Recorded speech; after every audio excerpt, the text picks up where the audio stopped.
The title for this 4-day series of seminars is Controversial Issues in ISKCON. We'll only cover some of them. There are many such issues. These are some difficult topics, some topics that we may not often discuss openly.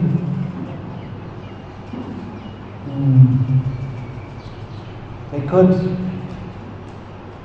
in some ways be discouraging, and that's one reason why I'm bringing them out, because we often see that devotees, they come to Krishna consciousness, and naturally Krishna consciousness is very enlivening, but it's very common that devotees, after some time of practicing Krishna consciousness, start to see a difference between the ideal that is preached and the reality in which they're living. And sometimes the difference is quite stark, and this can seriously affect their faith in the process of Krishna consciousness, to the extent that they may not want to continue with it.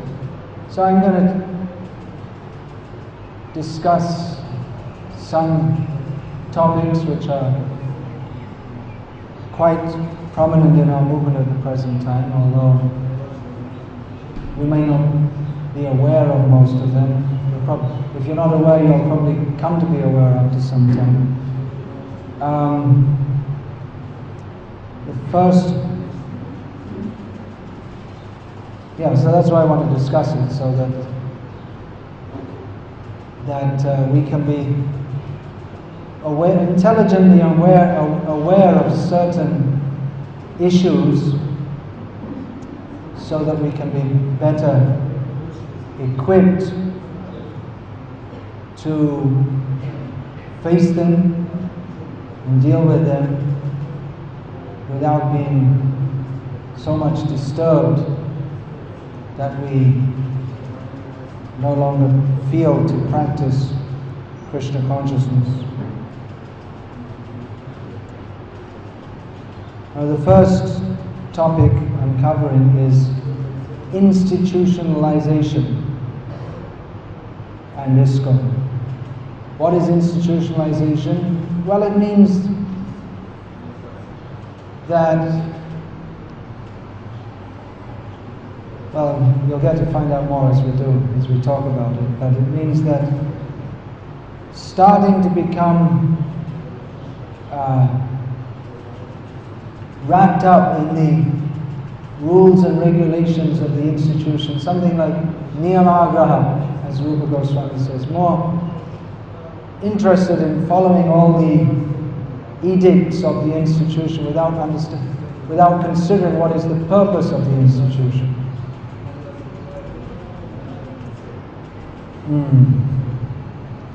So this isn't a controversial issue in and of itself, but it is we could say it's the background of many individual controversies that devotees get involved in.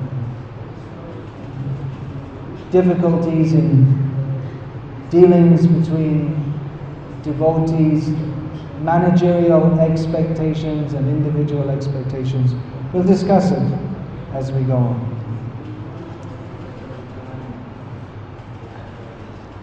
It's well known that Karl Marx was one among several prominent thinkers of the modern age who lambasted religion, calling it the opiate of the people. He considered religion as a massive fabrication to cheat people. opiate, intoxication. People, when you are intoxicated, then you can't see, you think you see things very clearly, but actually our understanding is not clear at all, although we think it to be. So that's his example, that religion is being deliberately used as an intoxication, deliberately fed intoxication to keep people in ignorance. People are told that this is the highest knowledge, but actually, according to Marx and others, it's simply a device to cheat people and exploit them. We also hear many people in the West say that, I don't believe in organized religion, with the idea that as soon as it gets organized, that someone's going to exploit someone else. So many people say, well, you should just have religion in your heart, and because as soon as it's organized, there's got to be some cheating. And in the Western world, the history of the Christian religion is marked by the division, at least in Western Europe, between the Catholic Church and the Protestant churches. Protestant means they protested against all the cheating going on in the name of religion. For instance, selling. People, if you want to get free from your sins, you have to pay so much money to the priest. Then he forgives you. Then you do some more sins. And with the money that the priest gets, he does some sins also. So it was rejected by thoughtful people of the time, who said that the general Protestant approach is that we don't need anyone between us and God. We read the book, the Bible's there. We don't need any pope, we don't need any priest. You read the Bible and you pray to God, and that's it. That's at the heart of the Protestant ethic. But they also got organized. So, what's the fact? Is religion bad? Or is it good? Those who are religionists, they say that, well, this is the highest good, and they speak in terms of very high ideals. Certainly the great figures who are after whom the religions are named, Buddha. From Buddha we get Buddhists. From Jesus Christ we get Christians. Sometimes Islam, they're called Mohammedans because they follow Muhammad. So these are the founders of these religions. So these were persons of high ideals who purported to have or higher perception by which people of the world could be benefited, and generally it's accepted that these are saintly people. So if these people these great religious leaders are so high in their ideals and have touched people's lives over many generations, then how is it that their followers are in so many cases considered to be so bad that they're simply exploiting others? How does that happen? That in the name of Jesus, Krishna, or Buddha, the followers who are saying their names are considered to be so bad by some? Well, I'll quote from Back to Godhead magazine here. because I want to quote a sociologist, so it's quoted in Back to Godhead by Ravindra Swarup Prabhu, who declared himself to be this is tongue-in-cheek. Tongue-in-cheek means, how do you say that in ordinary English? A little sarcastically, or not exactly meaning that. But he said that now I am a bureaucrat engaged in what Max Weber, the famous sociologist, termed the institutionalization of charisma. So what Max, the ex-Max, is probably a worm in stool right now, but what Max Weber was describing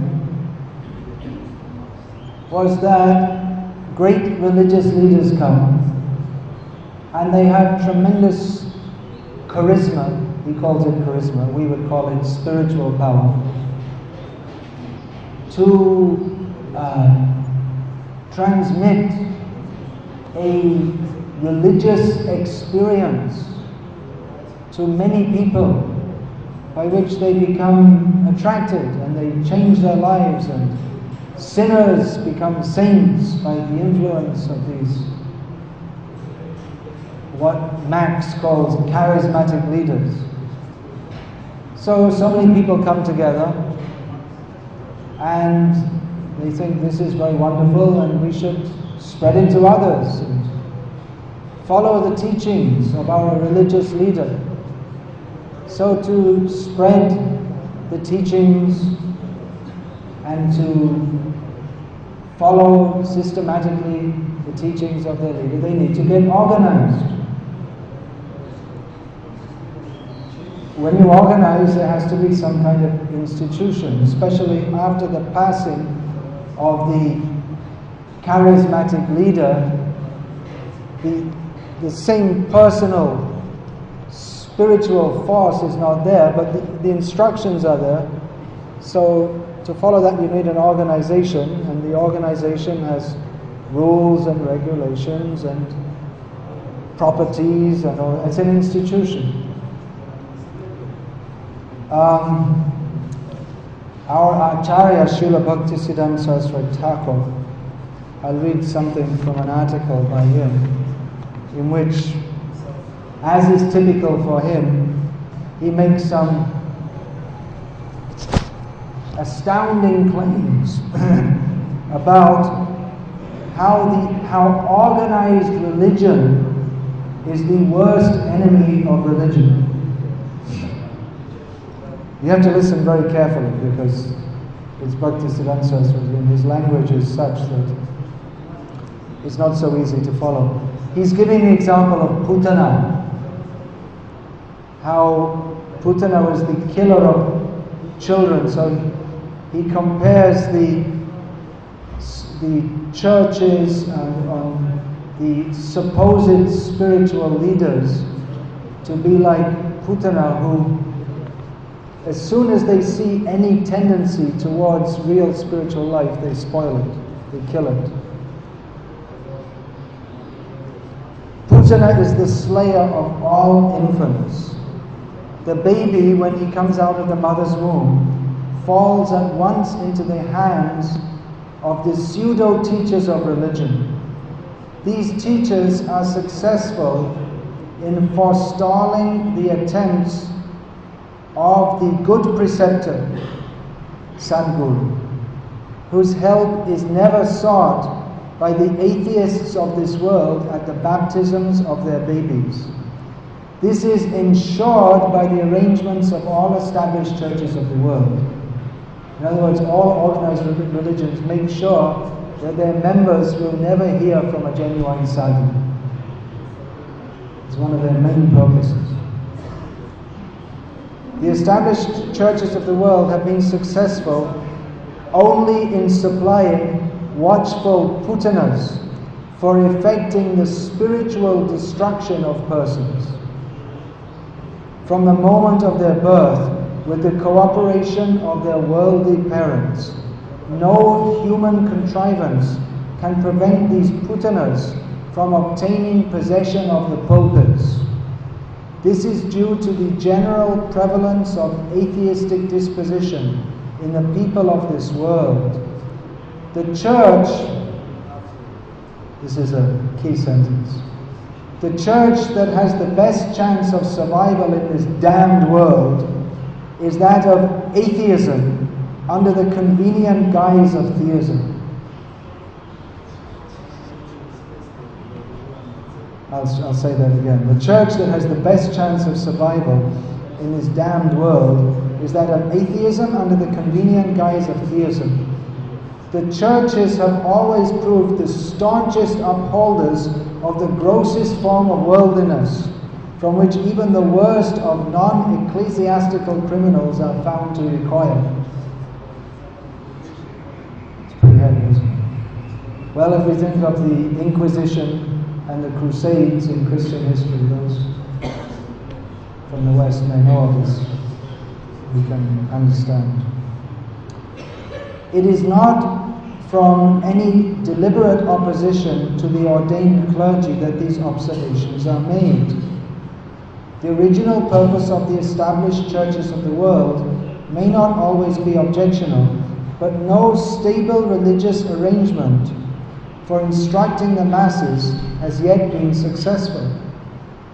The Supreme Lord Sri Chaitanya Mahaprabhu, in pursuance of the teachings of the scriptures, enjoins all absence of conventionalism for the teachers of the eternal religion.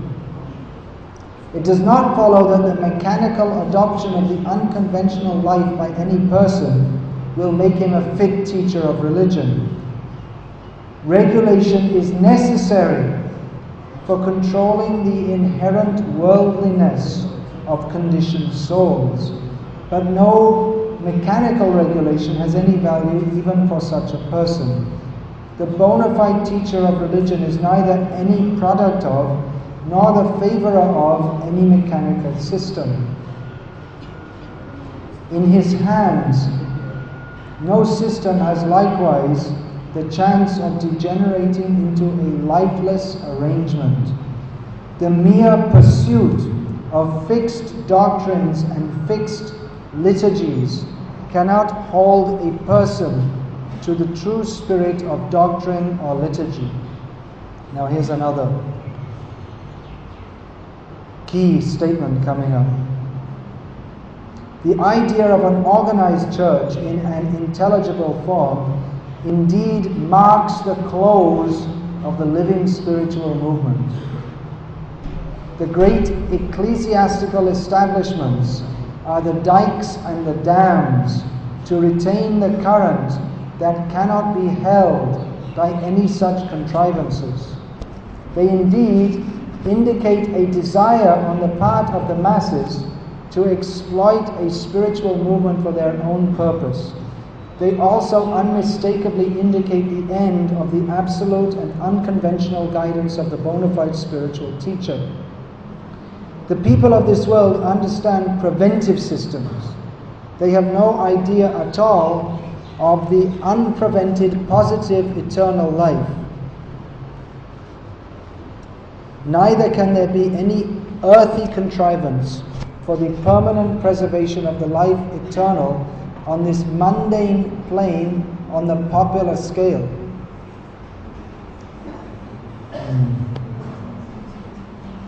Those are therefore greatly mistaken who are disposed to look forward to the amelioration of the worldly state in any worldly sense from the worldly success of any really spiritual movement. It is these worldly expectants who become the patrons of the mischievous race of the pseudo-teachers of religion, the putanas, whose congenial function is to stifle the theistic disposition at the very moment of its suspected appearance. But the real theistic disposition can never be stifled by the efforts of those putanas. The putanas have power only over the atheist. It is a thankless but salutary task which they perform for the benefit of their unwilling victims. But as soon as theistic disposition proper makes its appearance in the pure cognitive essence of the awakened soul, the Putanas are decisively silenced at the very earliest stage of their encounter with newborn Krishna. The would-be slayer is herself slain. This is the reward of the negative services that the Putanas unwittingly render to the cause of theism by strangling all hypocritical demonstrations against their own hypocrisy. It's a little difficult to follow, you have to key into it. But Putana does not at all like to receive her reward in the only form which involves the total destruction of her wrong personality. King Kamsa also does not like to lose the services of the most trusted of his agents. The effective silencing of the whole race of pseudo-teachers of religion is the first clear indication of the appearance of the Absolute on the mundane plane. The bona fide teacher of the Absolute heralds the advent of Krishna by his uncompromising campaign against the pseudo-teachers of religion. So, Bhaktisiddhanta Saraswati Thakur is saying that organized religion is certain to stifle genuine theistic tendency, but that the genuine theistic tendency is always carried by, pronounced by, distributed, genuine, the good preceptors and sadguru, genuine devotees, and that the attempt of organized religion is to stifle real religion, but it is not able to stifle the genuine guru who will crush the Putanas and establish Krishna as he is. Now it's interesting to note that Bhaktisiddhanta Saraswati Thakur, who stood against the caste Goswamis who had institutionalized the cult of Chaitanya Mahaprabhu into a complete cheating cult, and others who in the name of Chaitanya Mahaprabhu were cheating others. So he stood against that. In doing so, he also made an organization. It's interesting to note. It's also interesting to note that the difficulties that he had with his organization, both while he was present in this world and particularly after he left this world. Of course, he's always here in the form of his instruction. But the organization he formed went through tremendous difficulties. And Prabhupada also, even before he had any following, any real following, he started an organization. He founded, first of all, the League of Devotees. He didn't have any followers, any real committed followers. And he founded ISKCON also. At that time he also didn't really have any really committed followers.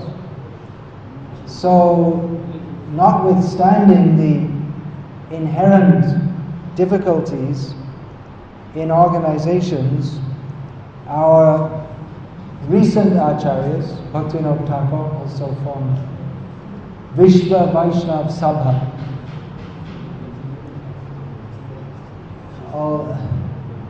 And he had his Namhata preaching, not so much organized. Navadvip Dham Pracharini Sabha, he made another organization also, Bhaktivinoda Thakur. So they made organizations, and having discussed this far, then the question comes up, well, can ISKCON also become a movement that works against the principles of religion? Well, Prabhupada himself warned that this could happen. Prabhupada said that this movement cannot be stopped from outside. It can be stopped from inside. So Prabhupada warned that that was possible. He said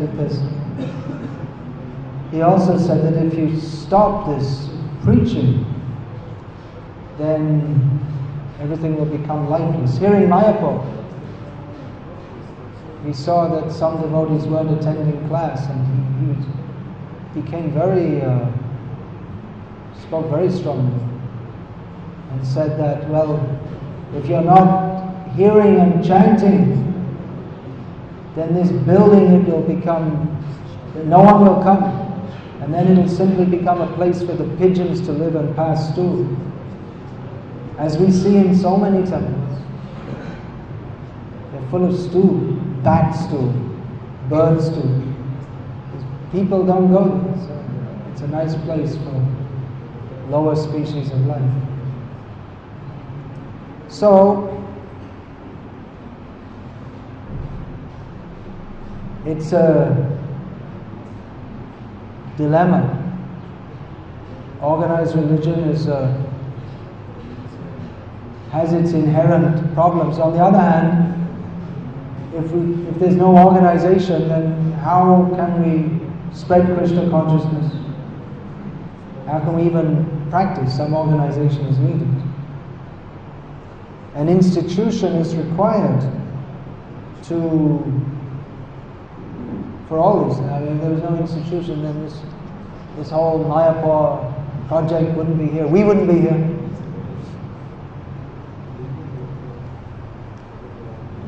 An institution is required to stabilize the prophet's message. They give a message, this should be done, that should be done. So then some rules and regulations are required for persons who come to Krishna consciousness. Rupa Goswami Prabhupada has given rules and regulations. Then how to follow these rules and regulations in a systematic manner for many people. Then the ashrams are required, and rules are required for persons living in ashrams, and even for those who want to be initiated or take up Krishna consciousness seriously, not living in ashrams, then rules are required for them also, and rules how different people interact with each other, those who are living in the ashram, those who are not living in the ashram. So an institution is required, but obviously the institution is not a substitute. The institution is not a substitute for just like this Max Weber says, that it's institution, it's the institutionalization of charismatic leadership. So having an institution with rules and regulations, it's not a substitute for the dynamic spiritual leadership that inspires such an organization in the beginning. But it's a means to keep the purposes, a means to effect that the teachings of the acharyas, they can be perpetuated within human society. We can say that an institution, it's like an interface between the material and the spiritual. An institution it means buildings, organizations, rules, regulations. These in themselves do not constitute Krishna consciousness, but they are to facilitate that. It is the external representation or the external manifestation, or supposed to be the external manifestation of an internal spiritual experience.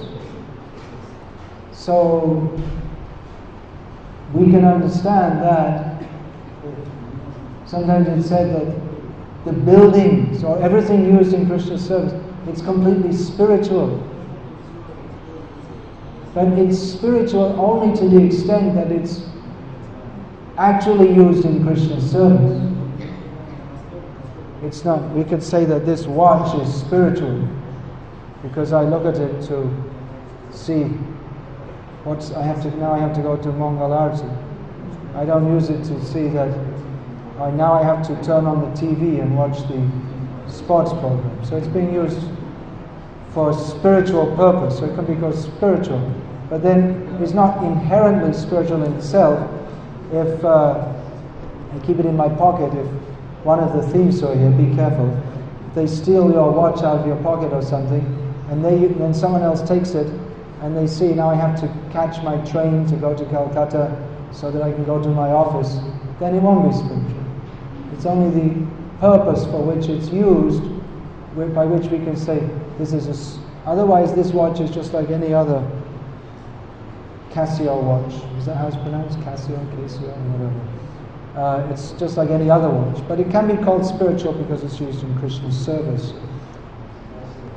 So in the same way, the buildings, even the rules and regulations, everything in the Krishna conscious movement may be said to be spiritual in as much as it's used in Krishna's service. It all depends on the intent. What is the intent? It's an interface, like you say, between the material and the spiritual. And everything depends upon the intent, but we have to be very careful because institution means money, power, prestige, all these things can come. Dukkha. And these things can be contaminated. Traditionally it's warned that sadhus, they should be free from two main things. Prabhupada quotes it in the first canto of Bhagavatam. Kanak and Kamini. Gold or money, and Kamini. Kamini means women, or the lustful desire to enjoy the opposite sex. So traditionally sadhus, they avoid these two things. But in the modern age,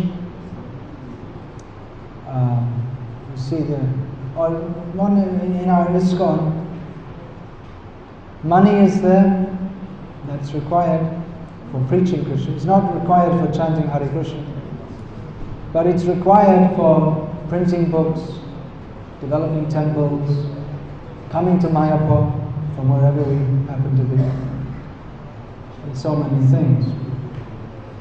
And Kamini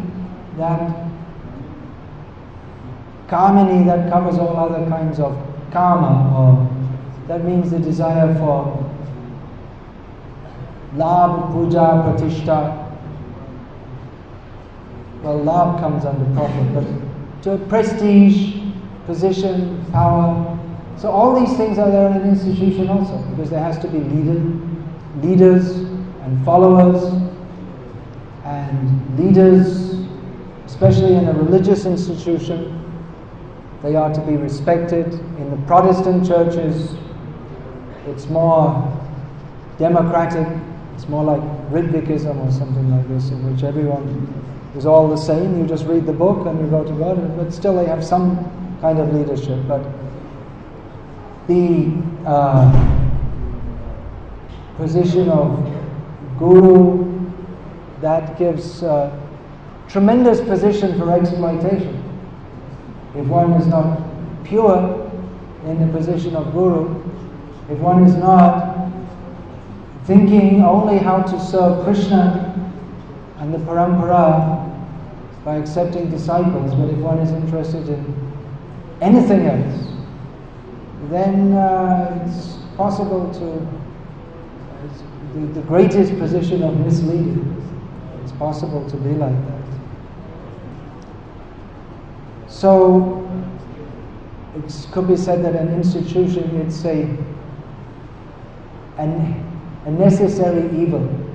It shouldn't be evil, but it's practically inevitable because we're in the material world and we're dealing with, we are, as Prabhupada wrote in one purport, that almost everyone I have to initiate is coming from the ranks of the conditioned souls. So we're all conditioned souls and we're trying to be Krishna conscious. But temptation can be very strong and Maya is very strong. And as Chaitanya Mahaprabhu explained to Rupa Goswami Prabhupada, it may be even that Maya is so subtle that we may be doing something and in our mind we're thinking I'm doing it for Krishna. But there's some mixture of personal motive also. So it would seem almost inevitable that the adverse effects of having an institution is going to be there in any religious institution, even that which professes the highest ideals, because as we're all probably aware, it's much easier to talk of high ideals than to actually live by them 100%.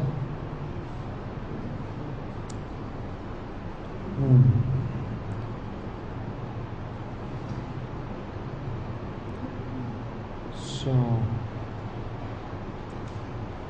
yeah, an institution is founded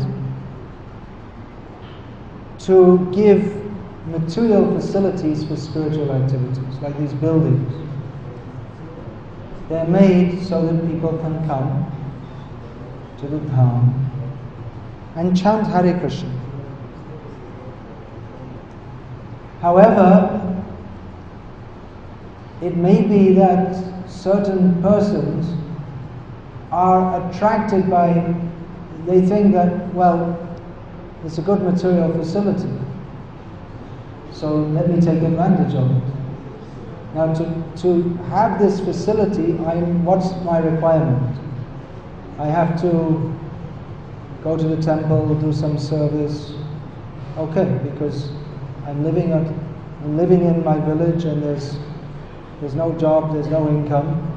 But I've heard people say this, I'll try and get a job, and if I don't get one, I'll join a temple. Because, at least it solves the chapati problem. And then while I'm in the temple, I'll see if there's any chance I'll get it. In the meantime, I'll look around, and if there's any job, I'll get one. So that's not very worthy. Some people may come like that directly with material intention, and it's an ongoing syndrome we see in India, that it appears that many people who join, they make a calculation that maybe I have to invest 8 years of my life in being a devotee in the temple, but then I think within about 7 or 8 years, if I do everything nicely and please everyone, then I can get a trip to America. And when I go there, I have to stay in the temple for another 2 or 3 years, then I get my green card, and the day they get the green card, they're out. It's all calculated that I'll invest 10 years, and within that 10 years I'll live nicely anyway, I'll get my food and shelter. Then I'll be in America, and once I get my green card, I can go and sell t-shirts or whatever else. And so they may also be devotees of some sort. Most of those who do that, they remain in contact with the temple, and they may after getting their green card in America, they may give donations to the temple and this and that. They're also devotees, but they've got the material interest more prominent than the spiritual interest. So it may be almost impossible to keep material interest out, but we have to see that the spiritual side is kept stronger than the material side. We can't, if we say we'll keep out all material interest, then we don't need an institution anyway. Because if we're all totally pure devotees, then we don't need an institution. Because just like in Satya Yuga, there are no religious institutions, because more or less everyone is Paramahamsa. So what do they need an institution? So we can recognize that there are material needs and material desires, but the real trick is to keep it more spiritually focused than materially focused. That the facilities are provided for spiritual life, and the persons who come, they come because really they're interested in spiritual life, and the material facilities are there because we require something. Not that I'm coming because I require some material facility, and therefore I'll do some chanting Hare Krishna. Now, another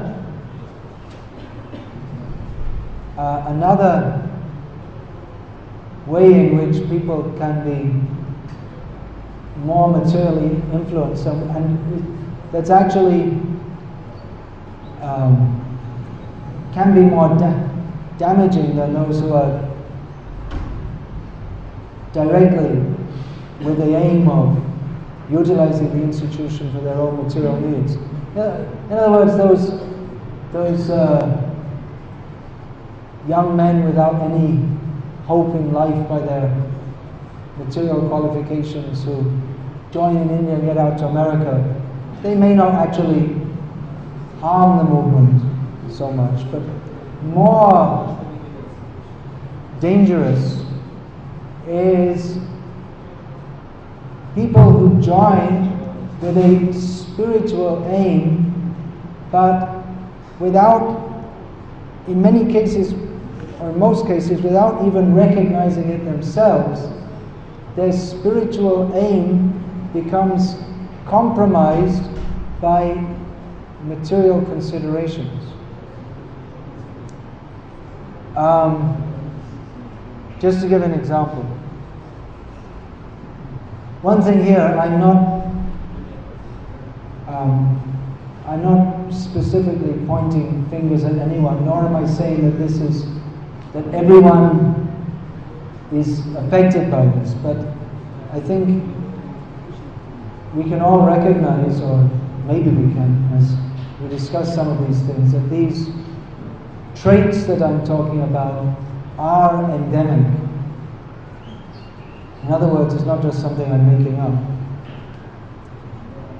So what often happens, to give an example, that someone may join, live in the temple, be very enthusiastic, I want to make advancement in Krishna consciousness, but after some time, he or she, as we say nowadays, they start to think that, well, I'm not going to make it all my life without getting married, so I require to get married. So, alright, no problem in that. Grihastha ashram is allowed, fine. But then it may be that the devotee is doing some important service, maybe a service that others are not so expert in, so they don't get kicked out of the temple when they get married, but they don't have to leave. They're supported by the temple. You take some allowance and you go on with your service. So, okay, all well and good. But it is the but. It is the nature of the Grihastha ashram that they have many material needs, more so than the brahmachari, who is supposed to live very simply. He doesn't have many material needs. Financially, a brahmachari is a great asset for a temple. If he goes out and distributes books, brings in lots of money, and all he needs is a little space to sleep on, lives very simply. But Grihastha life is more complex,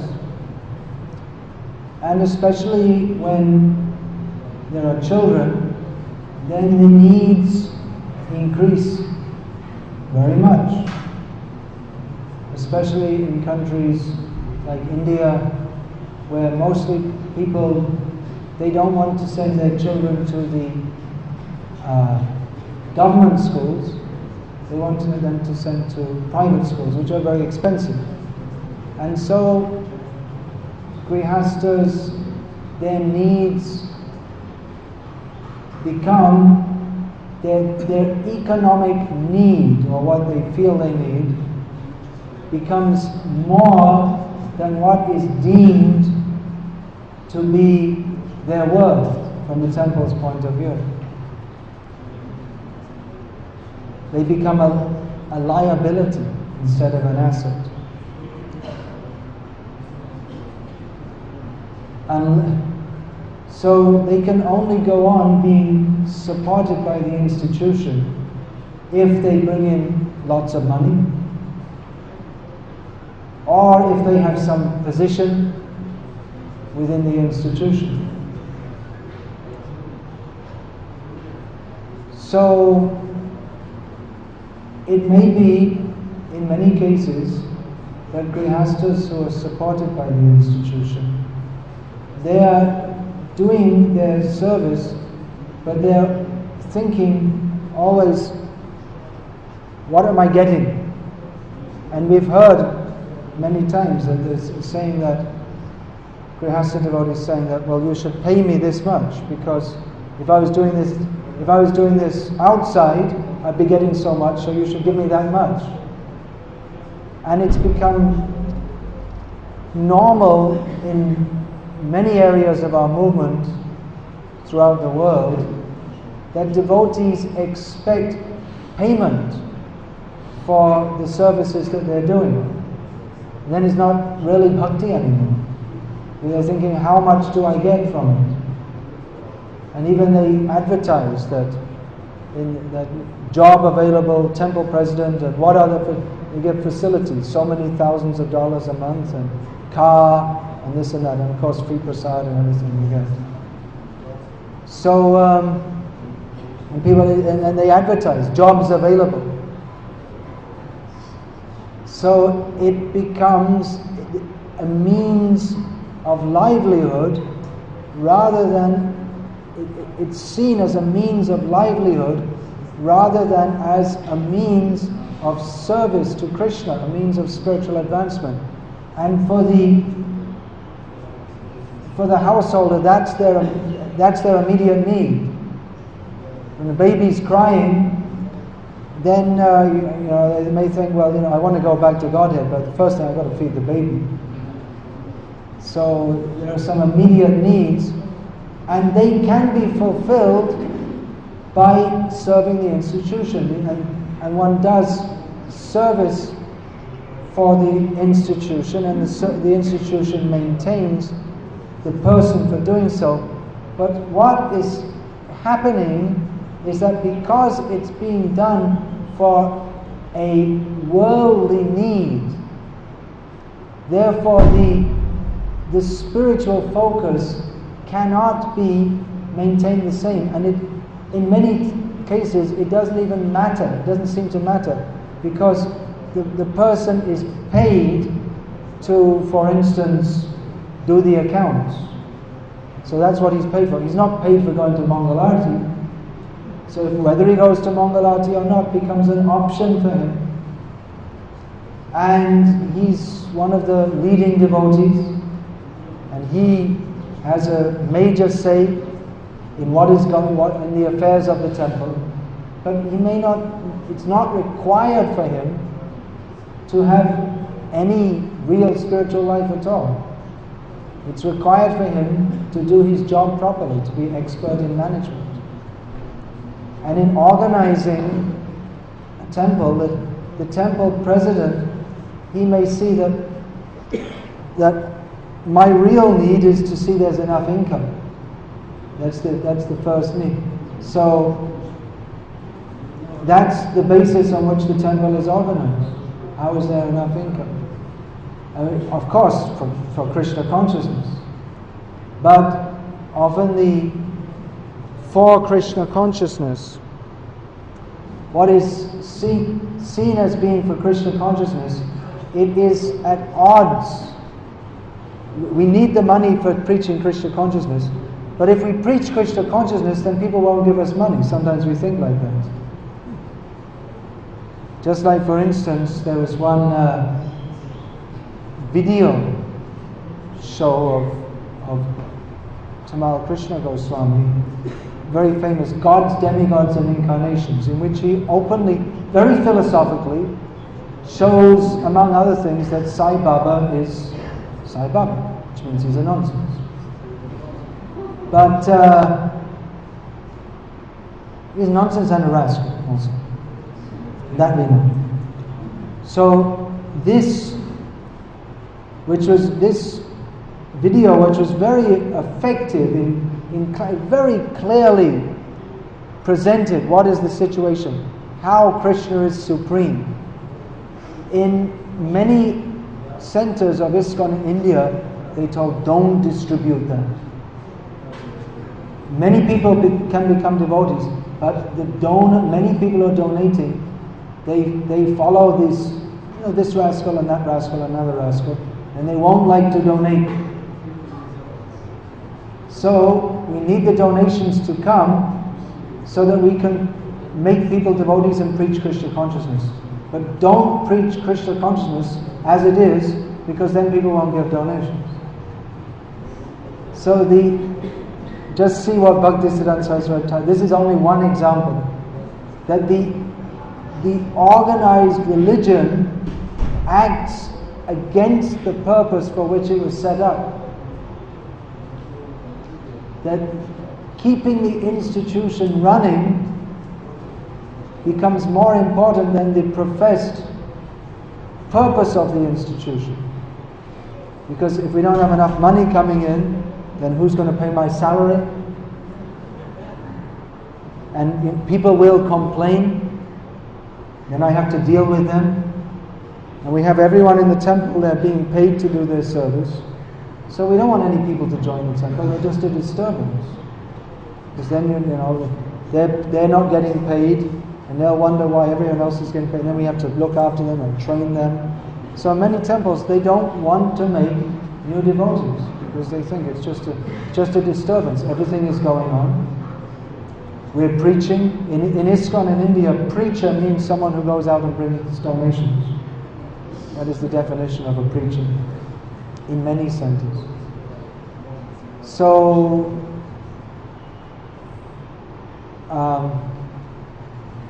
well, in some centers in India, the people come and join as brahmacharis. That's good, because then we have someone free to clean the floor. You don't have to pay anyone to clean the floor. But in some places in America, they openly say, we don't want people to join. What do we want people to join for? So they're satisfied that people will come, and then you show them this is a nice temple, and but actually the people may say, well, we like to worship Lord Shiva. Okay, no problem, we'll install Lord Shiva also. That's also going on. Demigod worship has been introduced into several temples in America, because it's thought that, well, the Hindu people are coming and we should please them, and then they'll give donations, and then life can go on.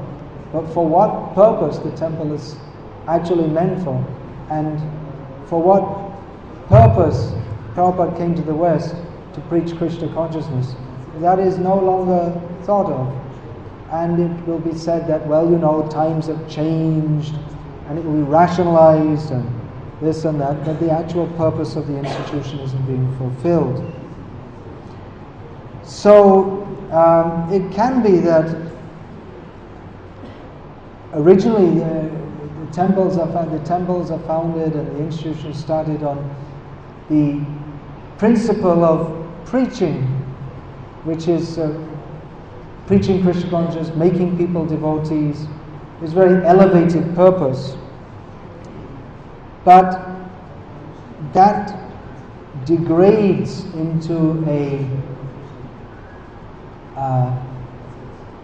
neophyte kind of mentality, in which devotional service is redefined, in which it's said, well, it's not really necessary to follow all the things that Prabhupada said. Be realistic. Don't be a fanatic. Nowadays, a temple president told me this. He said to me that nowadays in ISKCON, if you just want to follow the basic things that Prabhupada said, then you're called a fanatic and you're not welcome. It's considered there's something wrong with you. And you shouldn't preach to follow all these things. So there are some problems there. It may be that, like that, we fear that if we actually preach the highest standard, because if we're not following ourselves, then we don't want. Someone may have an institutional position because he's good at managing, or somehow has got that position, but somehow has become compromised and doesn't follow all the principles very strictly.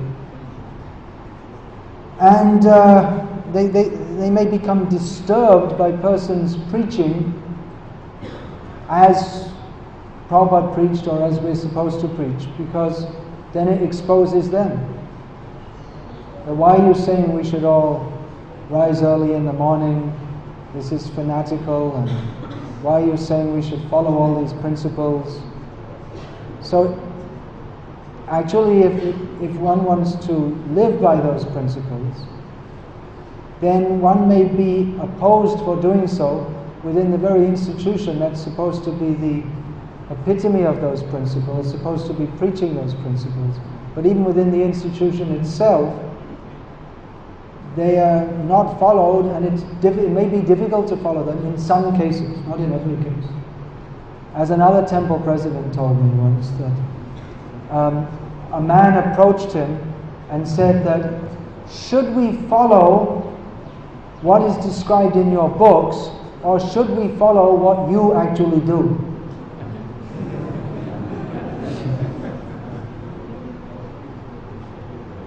There was a clear difference. There shouldn't be.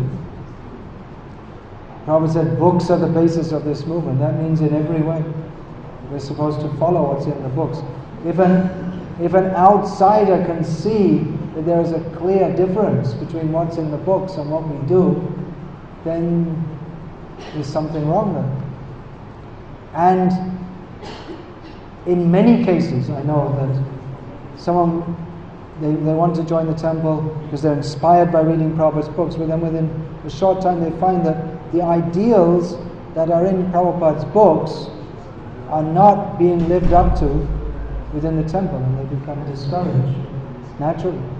And therefore some people recommend don't join the temple. It's better for your Krishna consciousness to stay outside. If that's true, that's a very sad thing. Because the temple is supposed to be the ideal by which others who are living outside and not having the opportunity to engage fully in Krishna consciousness, the idea by which they can become inspired.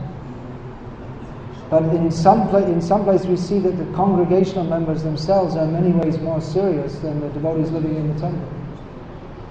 Because the congregational devotees, they have their Maya, they have to maintain their family, but they're serious that that we want to be Krishna conscious, whereas those in the temple may be thinking that it's kawa dawa dukkha, as Prabhupada used to quote his own spiritual master.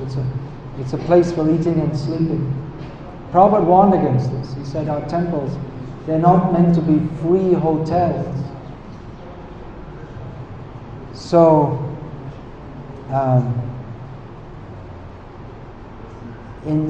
by institutionalization, one may fear losing his institutional position which secures his material needs. Now, in a religious institution, a person is, or a leader, is to be followed. It's a natural thing. Prabhupada wanted that authorities should be followed. But then authorities, they also have to follow the basic principles. But if one, without following the principles, says, look, I'm a leader, you have to follow me, then it's like using the institutional position to maintain your position, but for the leaders themselves should be ideal, as Prabhupada said so many times. If leaders are not ideal, but use their position to insist that you should, I'm right because I'm in a position, that should never be said. Even a guru shouldn't say that. Even Krishna never said that. When Arjuna had so many doubts that he expressed to Krishna. That, hey, what are you talking about? You said you instructed Vivasvan, but you're just the same age as me. How is it possible? Katame tad vijaniyam tamado proktavaniti. Of course, Arjuna didn't exactly reject Krishna, but he asked, how is it possible? And then Krishna explained. And Krishna didn't say, look, shut up. I'm God and I told you. He didn't say that. He explained to him, both you and I have had many births. Explained to him on the basis of Shastra.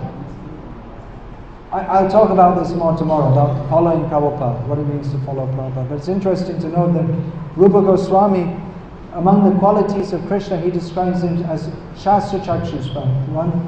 He has the quality of seeing through Shastra.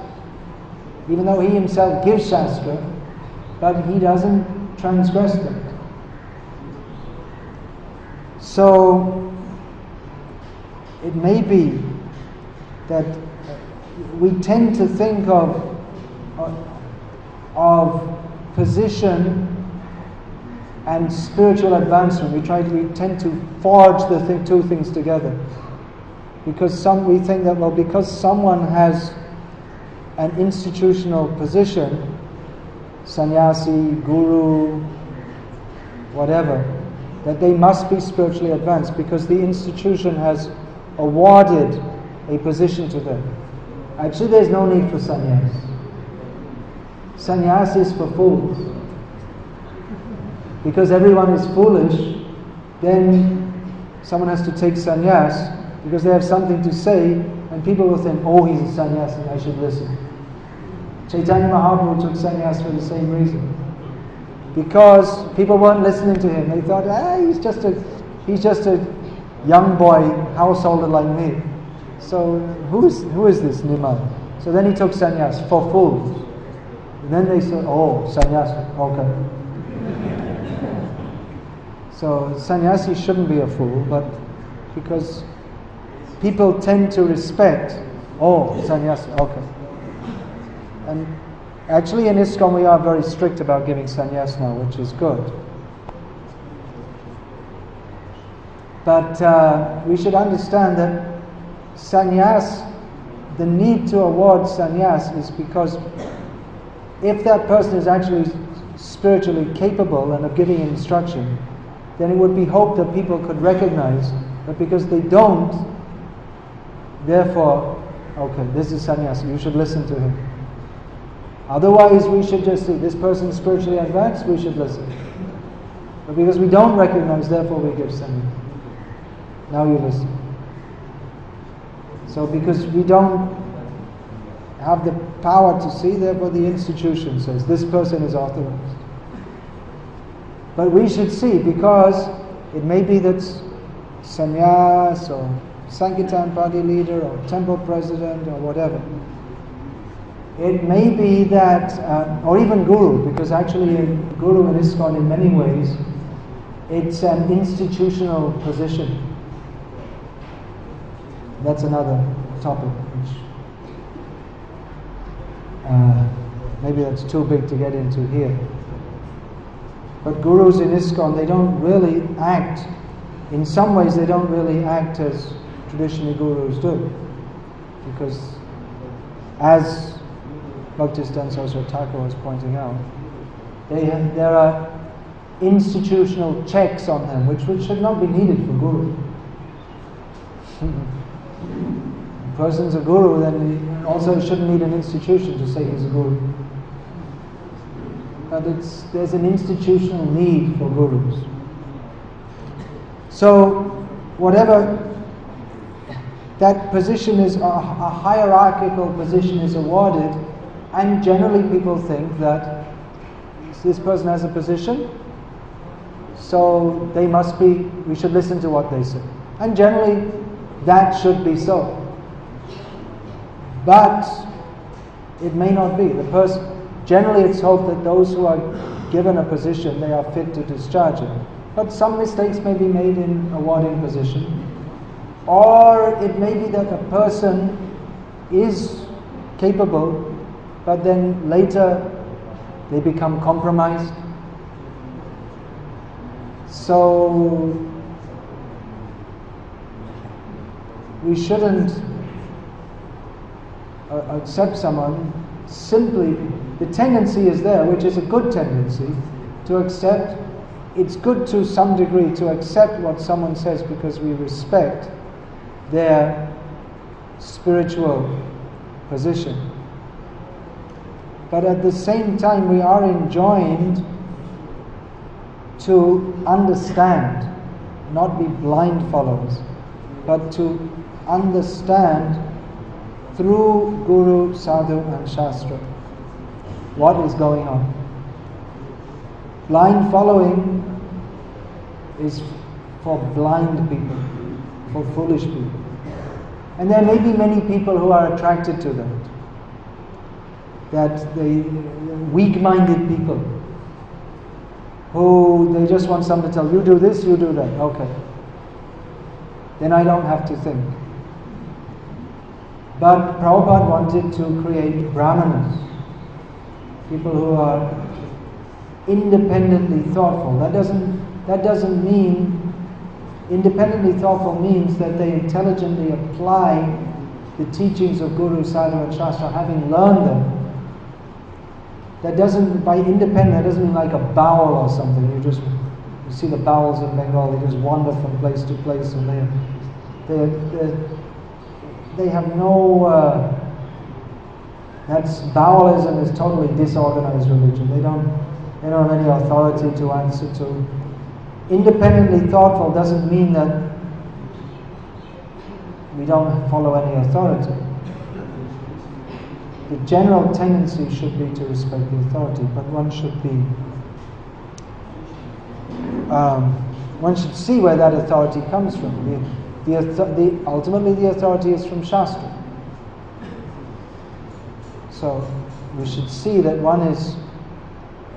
a person is exercising authority on the basis of Shastra and on the basis of genuine spiritual concern, that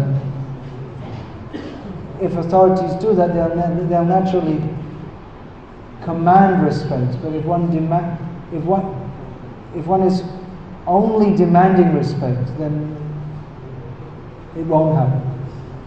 It means dysfunction. As Prabhupada often said, Krishna conscious, this movement, it operates on love and trust. Not so easy.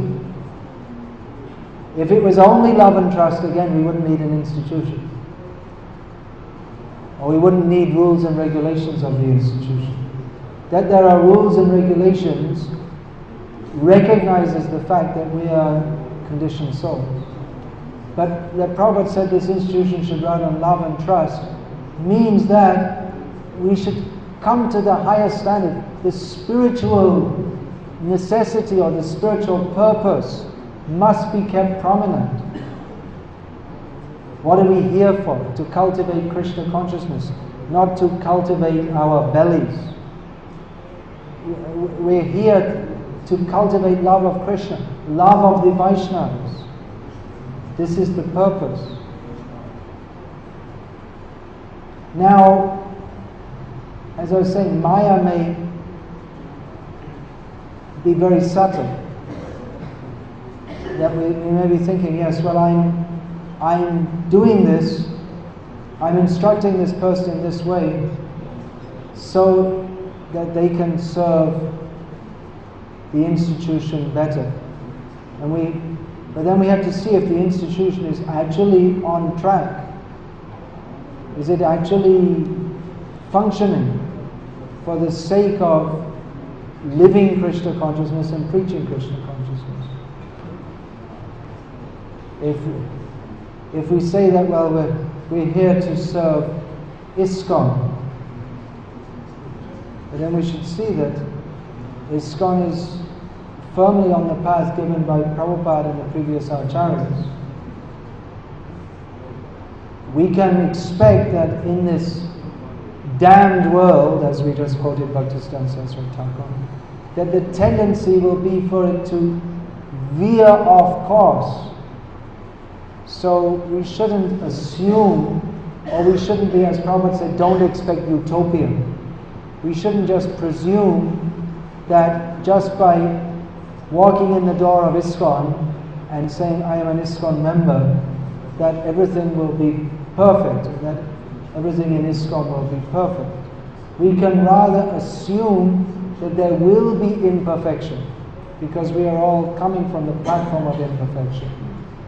But we should be intelligent enough and learned enough to distinguish between that which is genuinely Krishna conscious and that which isn't, and not be misled into thinking that something which is not Krishna conscious is Krishna conscious. And we should not be misled into thinking that something which is Krishna conscious is not Krishna conscious. Just like it's sometimes said, well, if you preach so strongly, or if you preach so clearly, that people will be turned away, and so it's not good. But actually, unless you speak clearly, then no one will ever get a clear idea. They'll remain in the fog of Maya. So we may say that sometimes it's said like this, well, Prabhupada spoke strongly, but we shouldn't. Although actually Prabhupada said we should. Because if we don't speak clearly, then we're speaking unclearly. If we're not speaking clearly means to speak Krishna consciousness. Speaking unclearly means there's an admixture of Maya. So by not speaking the truth, then people can never understand what is the truth. But sometimes it's said, well, people will become upset, as if that's the worst thing in the world. We should just think, we should make people favorable. This is one of the aims of the modern Krishna consciousness. If people like us, that's good. And that's true. If the public likes us, that's good. But they should like us for what we stand for, not for what they stand for. If they like us because we approve of, we're part of them, then what's the use? Then we lost our soul. That's Faustian philosophy. Dr. Faust, he sold his soul to the devil, to Satan. So we have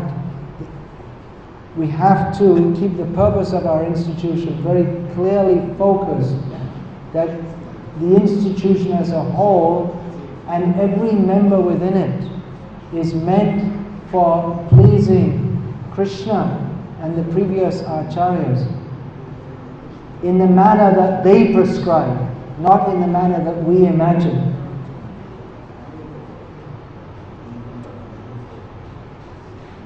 So, let's go on. The purpose, we have to keep that very clear. If the purpose for which this movement is founded becomes subordinated to just keeping the institution running on, what's going on? If we think the most important thing is we have to keep the institution running on, but what's the purpose? We don't consider. Well, that's not so. We have to keep the institution running on. We can't get anyone to do the service, so we have to pay everyone. We can't get anyone to do the service, that means we're already a failure. We couldn't inspire anyone to serve Krishna for the sake of serving Krishna. Therefore we'll pay people. But then it's not Krishna conscious. It's a means of, it becomes like any other temple in India or anywhere else, where the temple is, it serves a material function, not a spiritual function. The material function is that the pujaris, they are maintained by the offerings of the people who come, and they give material benedictions. The people come for material benedictions, and the pujaris they give some money in the hope that they'll get blessed by the God for their material uplift. And the pujaris they don't want to preach anything spiritual to them, because then they might stop coming and giving donations. So it becomes not that the pujaris themselves have any idea of spiritual life. It's totally materialistic. So our temples can become like that also. And in some cases we can say they have. But the temple is run on for the sake of running it on. And there's no dynamic, there's no zeal to become surrendered to Krishna or please Krishna. Sometimes there may be some show of book distribution made, so we can say, yes, we're doing book distribution. But the real purpose has become lost. So this may happen, or can happen, or does happen, or will happen. Unless, what is the solution? Well, the solution is to keep the purpose in mind, that we're here only to serve Krishna. The solution is to keep a very strong spiritual focus, that we're here to serve Krishna. The institution, we can't say that the institution in and of itself is bad, because if the purpose is maintained very strongly, that we're here to serve Krishna, and maintaining our families, maintaining our hierarchical position, this is only secondary. Then everything will be very nice.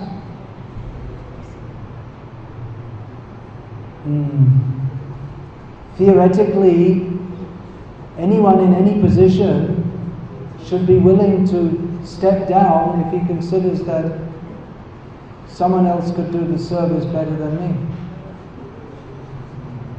Someone else can preach Krishna consciousness better than me. It's often very difficult though, because when a person has been in the institution for 10 years, 15 years, and they don't know anything else, they don't have any job or career, and they have their family, and they'll be very reluctant to relinquish that position to some.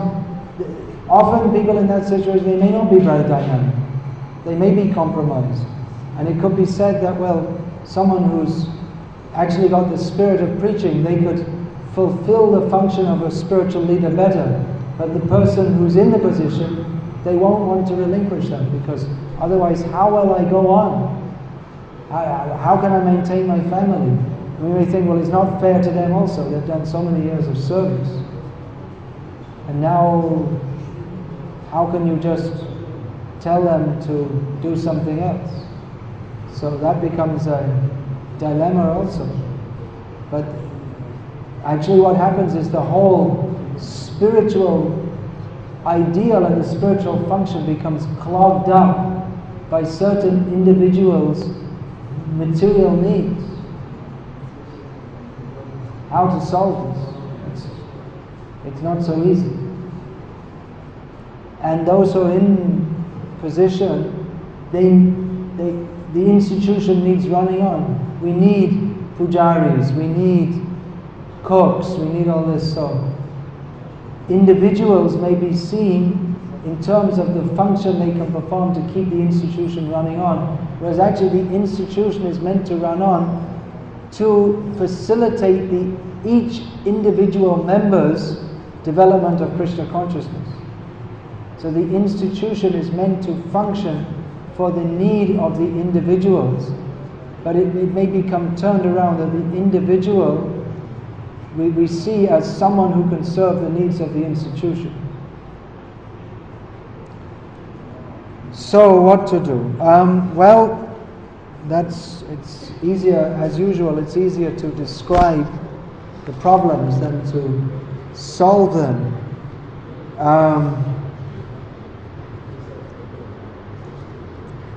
One thing we should see is that, well, you may say I've painted a very black picture today,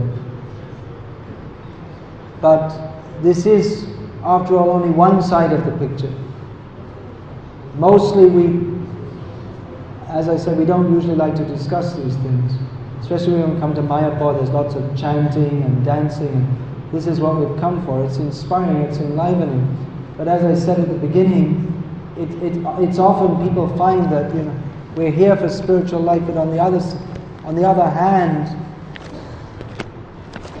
devotees, they often go away being discouraged at seeing that what is being advertised and what's actually going on, there's often a dichotomy.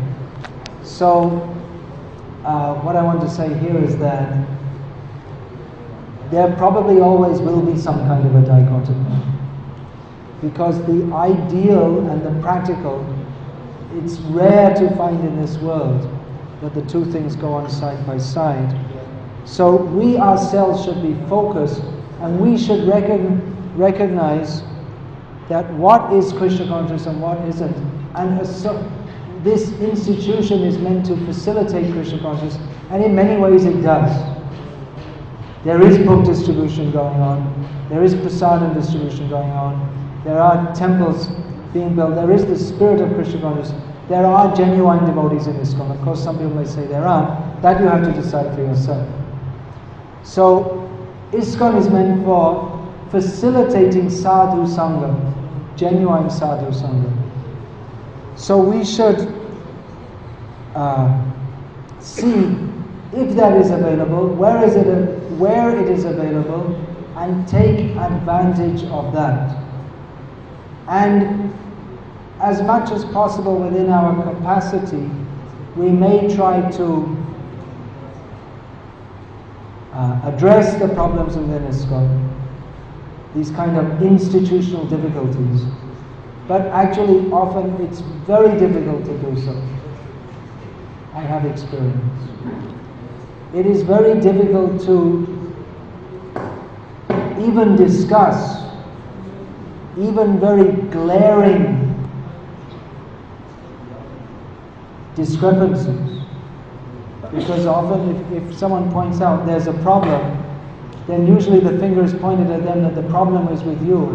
How can you dare to suggest that there could be something wrong? Which is a very foolish, as an institutional policy, it's very foolish to reject people pointing out there are things that are wrong.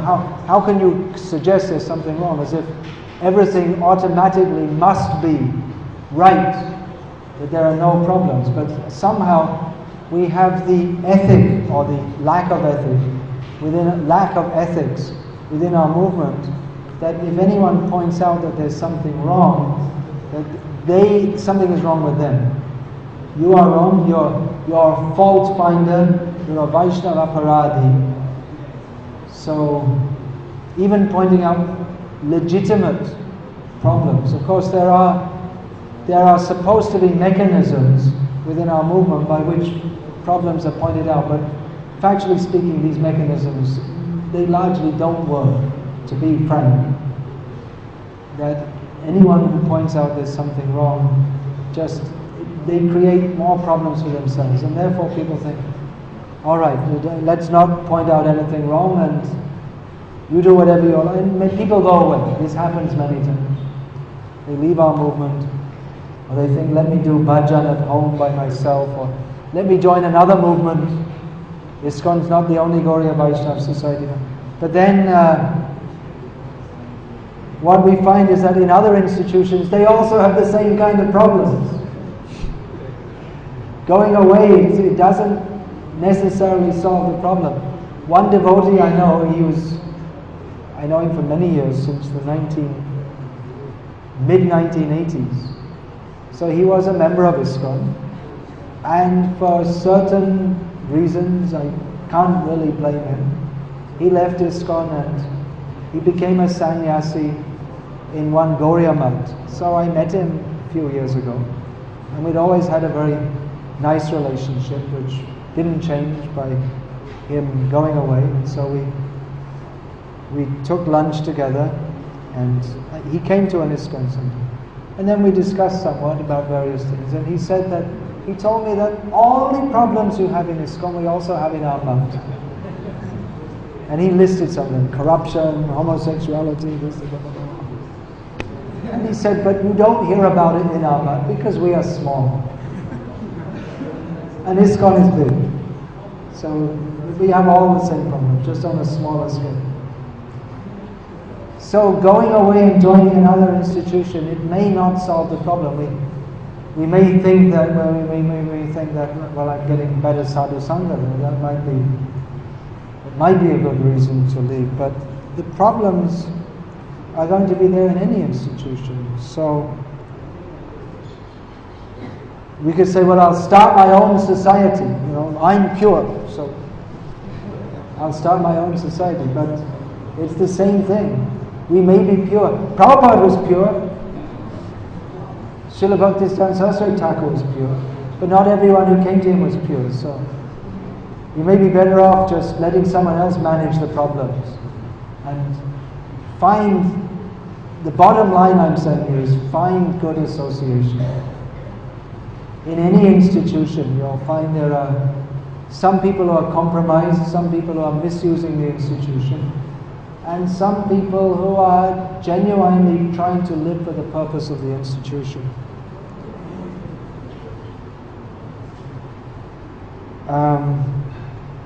As you can surmise from this speech that I've given, I also don't think it's a good idea just to pretend that problems don't exist. They do exist, they will exist. But at the same time, we have to be spiritually intelligent enough to find out that association which will help us to advance in Krishna consciousness. And spiritually intelligent enough also to realize that there will be problems, and we shouldn't just reject the institution or everyone within it, because then everyone is not a Paramahamsa. We shouldn't demand that ideal either.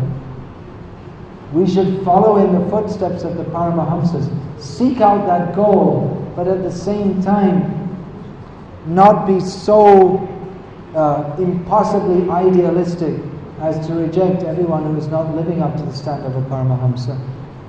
And at the same time, there's always two sides. At the same time, not accept persons who are, in the name of Prabhupada and ISKCON, actually living a compromised life. So, I'll speak more about this. What is really dangerous is, even more than taking advantage of material facilities or facilities that are developed for spiritual purposes, more dangerous than that, taking advantage of the facilities for our own material needs, is philosophical deviation. Usually the two things come side by side, but starting from tomorrow, I want to discuss what is really dangerous is philosophical deviation. But today I just pointed out the dangers of institutionalization. Institutions are required, they can serve a good purpose, but at the same time they are there is tremendous opportunity for misuse of institutions, for the compromised purposes of persons who are supposed to be leading them. So we should be aware of this. It can happen within ISKCON, it is happening within ISKCON, and it will continue. I don't think there's anything possible to stop it wholly, but it's not everyone in ISKCON, it's not everyone in ISKCON. So, like I said, we should find those who are actually very sincere, seek their association, and go on with our Krishna consciousness. And not, it would also be foolish to reject the whole institution because of the faults of some of its members. If the whole institution becomes wholly corrupt, then we should reject it. I personally don't, I'm still in ISKCON, so I don't feel that it is so. And we can find at this festival that devotees are coming for spiritual purpose, isn't it? Devotees are not coming here for any material purpose, so we can say that the spiritual focus of ISKCON is still strong. That some people may be subjugating the spiritual purpose to their own material needs, or they may be compromised, hasn't to date totally subjugated. ISKCON is not a totally materialistic movement. I don't feel so. But at the same time, there may be another side which we should be aware of. So, this is the purpose of this lecture. Hare Krishna. So, any questions or comments? Yeah. Do we have a roaming mic by any chance? Gauranga? That mic can be used for that purpose? Actually, if you write it down, that might be easier. If you write down the questions. In the meantime, if anyone has a question, they can say and I'll repeat it. Please say. Yes, I always have some conflicts. You always have some conflicts. Yeah. Because I distribute books. Because you distribute books. And without a source of income, I live. So you have a personal conflict. Yes. That you distribute books and it's your source of income. So, because I think if I don't do this, then I cannot maintain myself. Because you think, if I don't do this, I can't maintain myself. Well, Prabhupada said that book distribution is an ideal means of family maintenance for a grihasta. Book distribution is so good that even if it's done for the wrong purpose, it's still highly beneficial.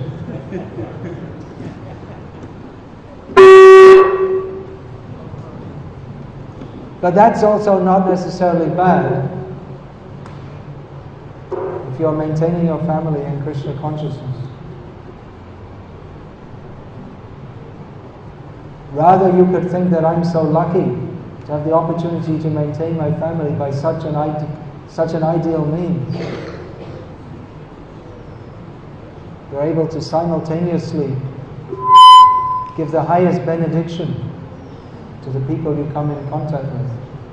But at the same time, I think you can yourselves confirm that if you're doing it thinking just how I can get money, then you can't sell any books, isn't it? No one will buy any books. If you're thinking I need to get the money, you can't get, it won't work. Book distribution only works when we're thinking how I can benefit others.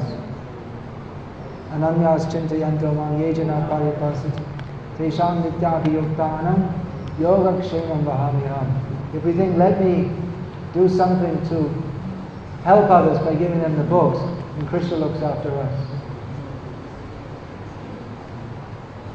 Then, anything else? Do we have any written questions? Yeah, please pass up. No, okay. Now, from now on, we'll take written questions. Today, outside of India, we have paid pujaris. Outside of India, in India also. Mostly. Can you see a way of reverting the situation? Is it possible? Very difficult. Once we make compromises to establish the proper standards, very difficult. Prabhupada was very much against actually paying pujaris. And actually, Bhaktisiddhanta Saraswati also, he gave some quote that it's actually highly sinful.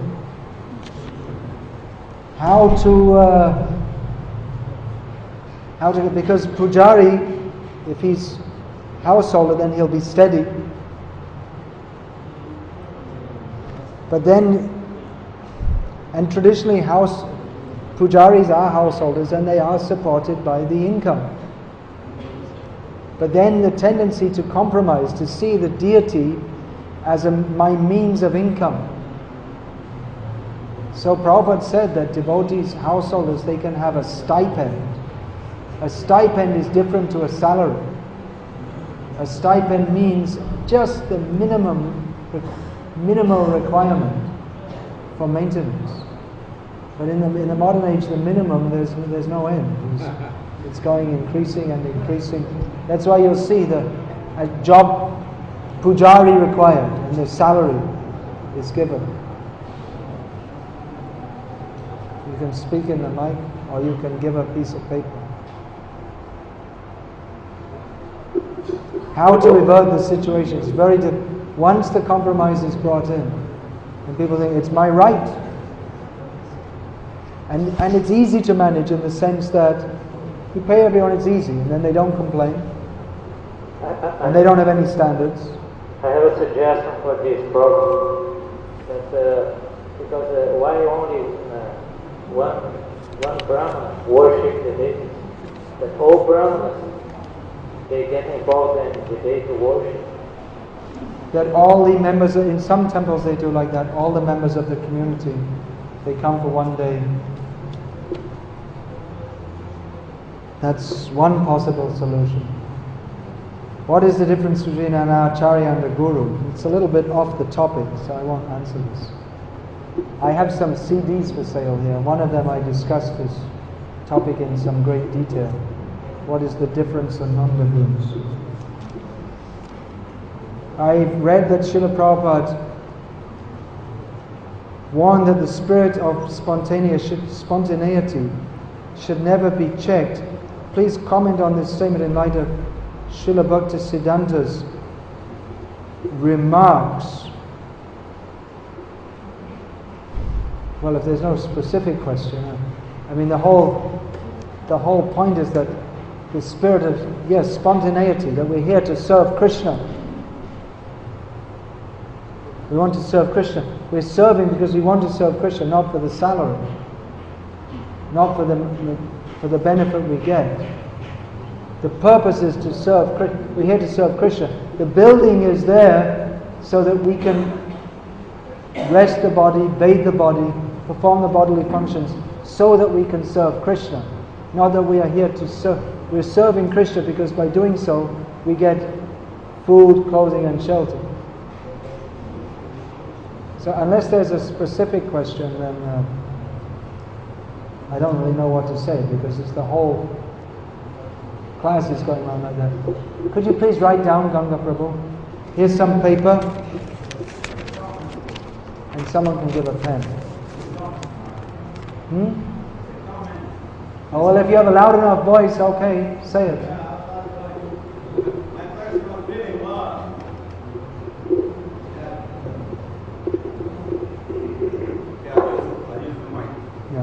Hare Krishna. Thank you so much for the wonderful explanation about the movements and things. My personal feeling was... Let's keep it pure. It should be our commitment, every one of us, to keep this movement pure for Prabhupada. Right. That should be every one of our commitments. I was thinking about the solution.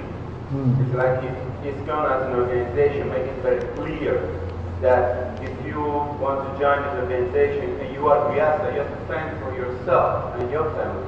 Therefore, you can get a source of inspiration from the organization, but don't expect any means of support, material, as to speak. So it comes to Achintya Veda Veda Tattva again. My personal realization is that I want to be part of this organization, but I personally maintain myself by other means. So I don't depend materially on the organization, but I depend on it spiritually for inspiration. So if this is made very clear, and everybody's understood that, then there's no problem. There shouldn't be a problem.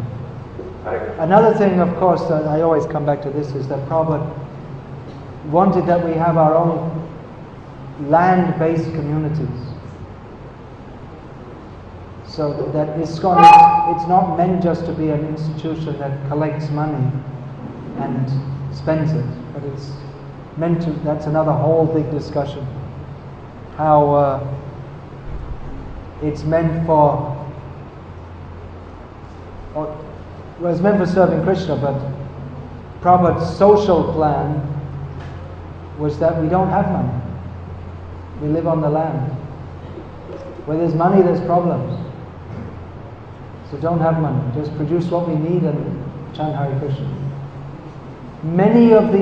I see that many of the problems in our movement come because we've failed to implement this major instruction of Prabhupada for instituting Varnashram Dharma and living on the land and off the land. So many social problems come. And ISKCON becomes a means of social, of economic sustenance. Well, in one way Prabhupada wanted that, but on the farm community. Not that we collect money from the public and use it for our own sustenance. I have a comment, Maharaj. Actually, I think it will point out that a lot of the things you have explained in your classes, not just the thought care, but it's actually things that are happening. And this is what happened to me in 1995. I'm not going to give any special names or temples or anything. But in America, at one point, there was a lot of demigod worship going on.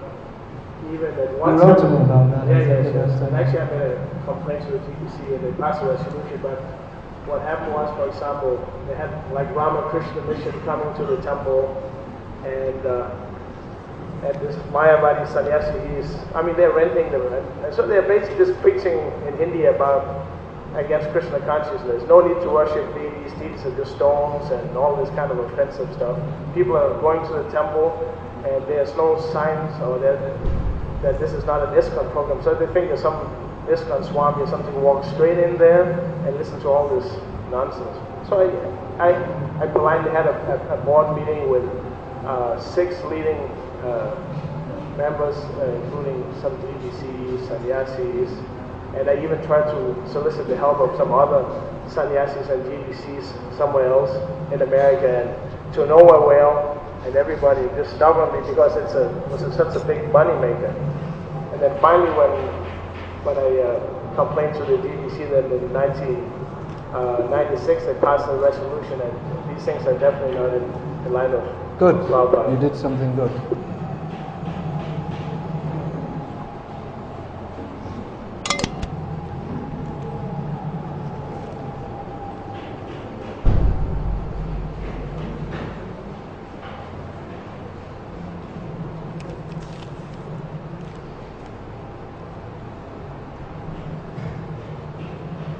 Prabhupada said, while to cooperate with each other, but some devotees still get separated from ISKCON and following the same rules. What are the results of this? As our very aim is to go back to Godhead. Do they achieve the goal? They may do. Someone may not be living in ISKCON or associating with the devotees and following all the principles. It's not anywhere stated in Shastra that you have to be a member of ISKCON to go, or the qualification for going back to Godhead is that you have to be a member of ISKCON. The qualification is to be a devotee of Krishna. ISKCON is meant to facilitate that.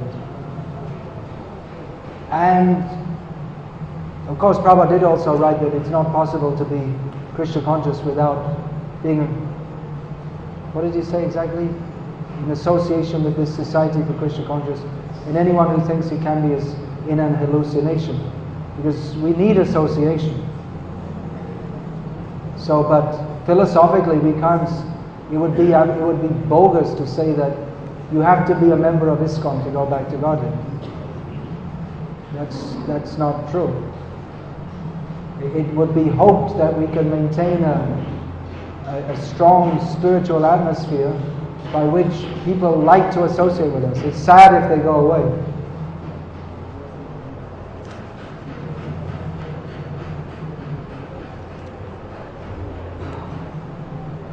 Chaitanya Mahaprabhu was the perfect example of a sannyasi who would not go near women. When he instructed Rupa Goswami, he indicated that sannyasis should eat simply. That was Raghunath Das Goswami, actually. Remain poverty-stricken and always remember the Trinadapi verse. So today we see apparent contradictions to the example of how sannyasis should act. Could you please talk a little on this topic? Actually, Raghunath Das Chaitanya Mahaprabhu said, Vairagi bhai, grama kotana shunipekane. He said Vairagi, which is a little different from sannyas of the present age. Bhaktisiddhanta Saraswati Thakur, he addressed this whole thing. He said that one can be a perfect sannyasi riding in a car, which in those days cars was it was a sign of great prestige. He said it all depends on the attitude of the person. Yukta Vairagya.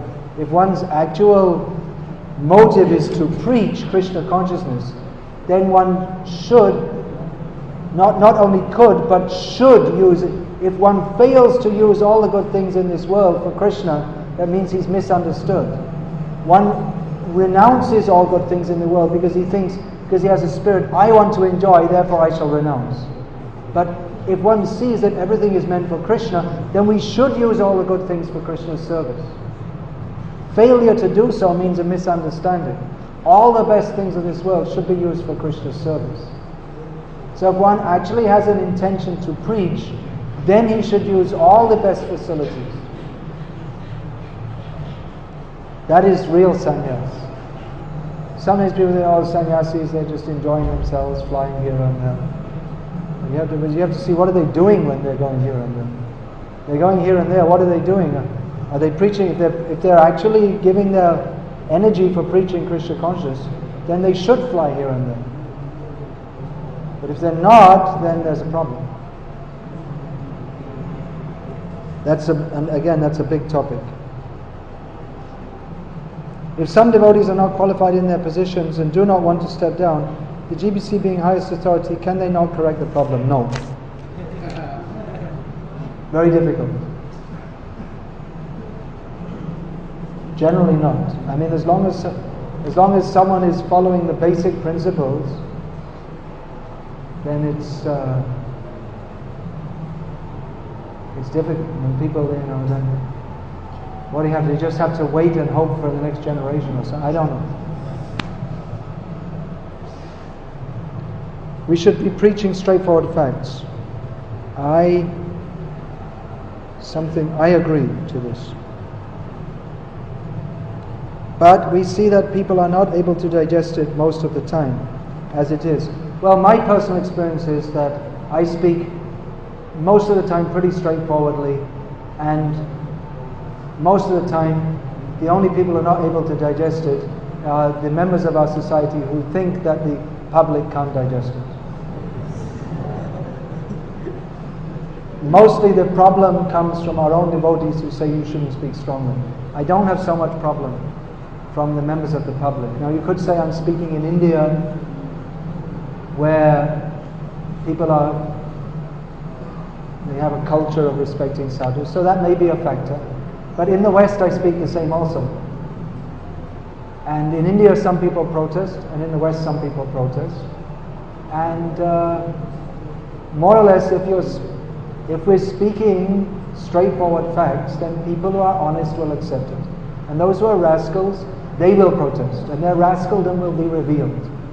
So if we are going to actually preach the truth, we can expect that some people will get upset. If we're not preaching the truth, then probably people won't get upset. If people never get upset, there's probably something wrong with our preaching. If we think that the main aim is that people won't get upset, then we can never preach Krishna consciousness, actually. If we take it as the measure that everyone should like us, then we can't preach Krishna consciousness. We have to speak the truth, and honest people will appreciate it. And most people, in my experience, that I get into verbal fights, but then fight means there's a tussle, not exactly. I don't often get into situations where it gets very, tense and shouting. Sometimes, but not very often. But often but preaching means fighting. That people will say something, you say something, people don't agree. Then you counter it, and you come back. And in this way, what is the fact comes out. So, people may get upset. If we are actually properly situated, then if people get upset, it's their problem. So many people got upset with Prabhupada's preaching. You say something wrong with Prabhupada? Of course, we may say, well, you're not Prabhupada. Yeah, we're not Prabhupada, that's true. But we have to speak the same truth that he spoke.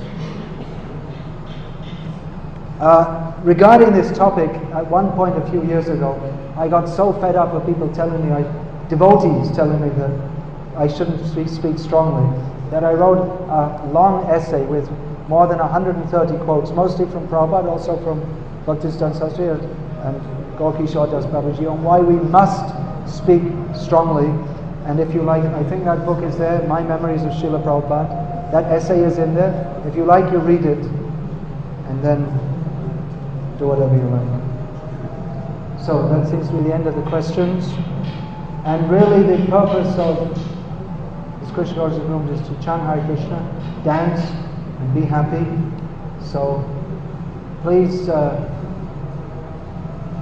after hearing all this, don't think that I'm a member of an evil organization who's just revealed the truth of my actual position. I'm actually here to exploit you. Of course, it may be true in my case, but most of the leaders of ISKCON are not like that.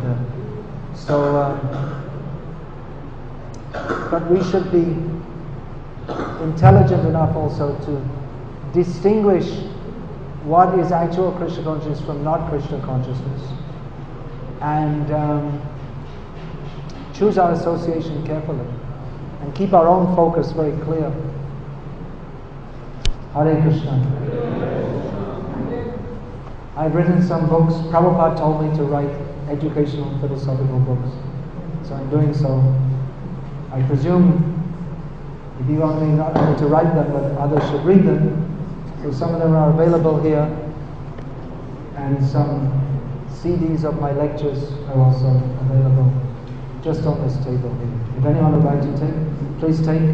It's my main service to Prabhupada, so please help me in my service. Hare Krishna. All goes to Srila Prabhupada. Tomorrow's lecture is called On Following Srila Prabhupada. What does it mean to follow Prabhupada? We shall discuss this.